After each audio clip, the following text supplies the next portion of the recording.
नमस्कार, public Asia news में आपका स्वागत है। अपने संसदीय क्षेत्र पहुंची सांसद साक्षी महराज ने सांसद निधि से जनपद के पूर्व नगर पंचायत में 26 लाख की लागत से बन रहे भव्य पार्क का शिलान्यास करते हुए मन से जमकर बयानबाजी की। उन्होंने बढ़ते हुए जनसंख्या पर कहा कि समान नागरिक संहिता सरकार शीघ्र ही जनसंख्या नियंत्रण कानून लाने वाली है, जिसमें 2 बच्चों वाले परिवार को ही चुनाव लड़ने और अन्य तमाम सरकारी सुविधाओं का फायदा मिलेगा। भारत देश में अब 2 विधान 2 विचार नहीं चलेंगे। कश्मीर से लेकर कन्याकुमारी तक सब पर एक ही कानून लागू होगा। उक्त कार्यक्रम में जनसभा को संबोधित करते हुए सांसद साक्षी महराज ने कहा कि भाजपा विश्व की सबसे बड़ी लोकतांत्रिक पार्टी है। हमारे प्रधानमंत्री मोदी ने पूरे राष्ट्र को मुख्य धारा में जोड़ने का काम किया है। उन्होंने राम मंदिर, धारा 370, 35 से 3 तलाक जैसी तमाम राष्ट्रीय समस्याएं चुटकी बजाकर हल कर दी हैं। उन्होंने अपने संबोधन में कहा, तमाम लोग जरा से लालच में हिंदू से धर्म बदलकर ईसाई और मुसलमान बनने वालों का आरक्षण समाप्त होना चाहिए। देश में समान नागरिक आचार संहिता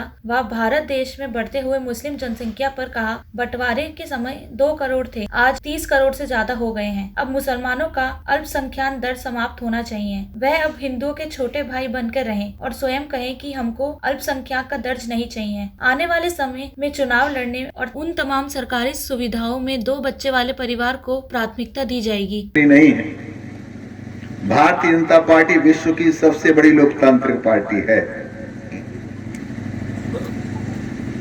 अगर हम मुस्लिम विरोधी होते तो पहली बार भारतीय जनता पार्टी को देश का राष्ट्रपति चुनने का अवसर प्राप्त हुआ। अगर बनिया बामन की सवर्णों की पार्टी होती तो किसी ब्राह्मण को राष्ट्रपति बना देते, हम ठाकुर को बना देते, बनिया को बना देते। हमने किसको राष्ट्रपति बनाया? अल्पसंख्यक समाज के अब्दुल कलाम साहब को राष्ट्रपति बनाया, अब्दुल कलाम साहब को। तुम कैसे मुस्लिम विरोधी हो गए?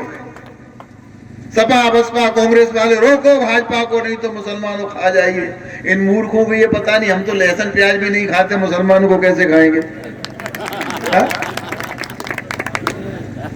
बरगलाने का 65 साल से इस देश के मुसलमानों को बरगलाने का काम किया गया।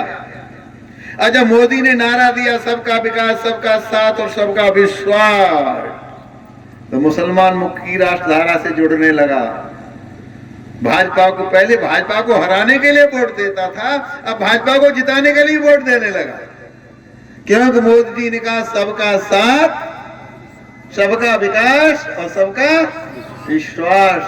हमने अब्दुल कलाम साहब को देश का राष्ट्रपति बनाया, मंदिर बना दिया, 70 धारा 370 हटा दिया, हम क्या बोलेंगे?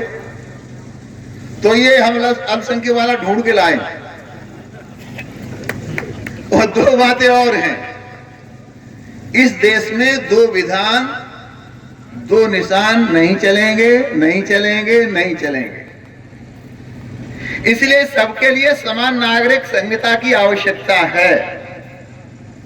इस देश में समान नागरिक संहिता बनी चाहिए, पूरब से पश्चिम, उत्तर से दक्षिण, कन्याकुमारी से लेकर कश्मीर तक सबके लिए एक कानून। बहुत कुछ तो हो गया। डॉक्टर मुरली मनोहर जोशी जब राष्ट्रीय अध्यक्ष होते थे तब कुछ पाकिस्तानी दरिंदों ने कहा था कि श्रीनगर के लाल चौक में कोई तिरंगा नहीं फहरा सकता, गोलियों से भून दिया जाएगा।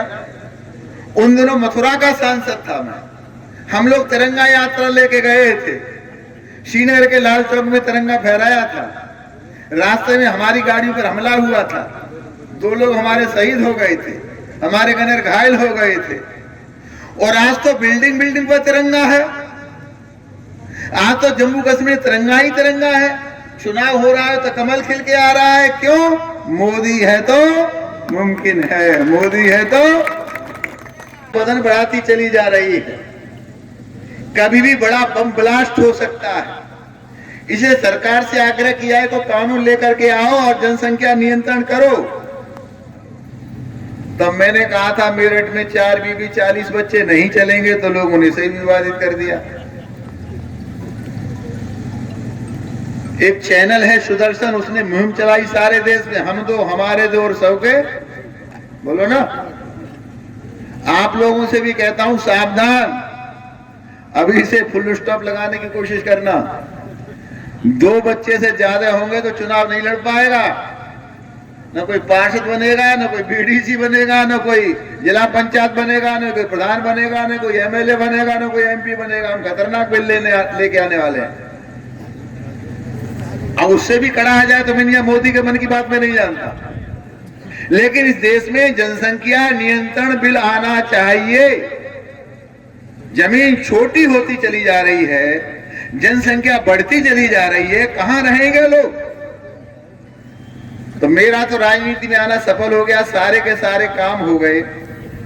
अब दो काम सामने हैं, एक समान नागरिक संहिता, आचार संहिता, और एक जनसंख्या नियंत्रण बिल। ये बड़े बड़े काम हैं। बाद बाकी बाल शंकर जी, रेणु जी, आप लोग यहाँ के काम आप लोग करते रहिए, और बहुत सारे काम। तो मैं कह सकता हूँ ये काम इसलिए हुए कि मोदी है तो मुमकिन है, मोदी है तो योगी का भी कोई जवाब नहीं है। वो हैदराबादी ओवैसी, दुनिया की कोई ताकत अयोध्या में मंदिर के नाम पर एक ईंट नहीं रख सकती। अब मामा से पूछो क्या हुआ? खून की नदियां बह जाएंगी। एक कतरा भी गिरा कहीं? एक फारूक अब्दुल्ला कश्मीर वाले मुख्यमंत्री, एक मोदी 10 बार भी प्रधानमंत्री बने तब भी धारा 370 को हटा नहीं सकता। खून की नदी बह जाएंगी। क्या हुआ फारूक अब्दुल्ला साहब? ये कतरा नहीं गिरा, 370 भी गया, 35 से भी गया। क्योंकि मोदी है तो मुमकिन है। ताजा और रोचक खबरों के लिए यूं ही जुड़े रहें हमारे साथ, और हाँ, हमें सब्सक्राइब करना ना भूलें। नीचे दिए बेल आइकन को जरूर प्रेस करें।